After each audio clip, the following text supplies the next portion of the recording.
Hello everyone, I'm Dr. Gowri Nandini from the Department of Pulmonary Medicine here on the occasion of World COPD Day, which is observed on November 16th every year since the year 2002.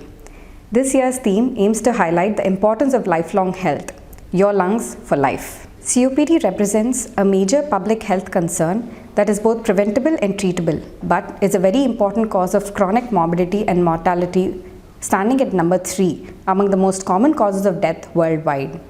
The most important epidemiological aspect of COPD, as concluded in 2018 Gold One Day Summit, is the widespread availability and usage of tobacco products.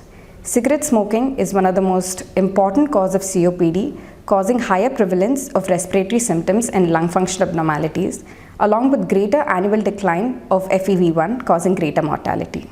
In an average human, the lung function declines naturally from the age of 25 to 35 years, at about 31 ml per year of FEV1, and this lung aging is accelerated in current smokers at about 40 ml per year and in former smokers at about 35 ml per year.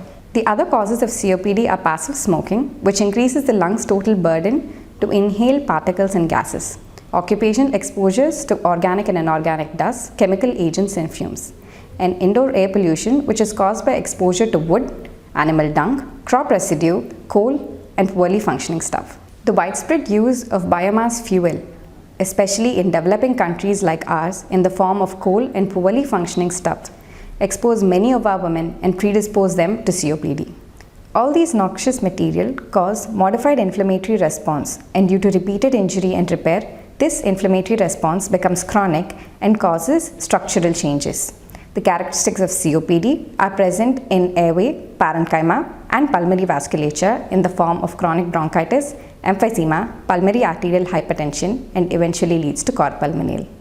The most common observed symptoms are dyspnea, which is progressive, cough with expectoration, chest tightness, fatigue, weight loss or anorexia, and ankle swelling in the end stages.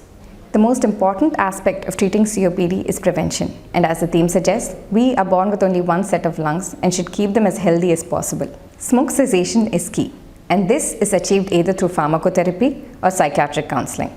Within 8 hours of smoke cessation, carbon monoxide levels in the body come down.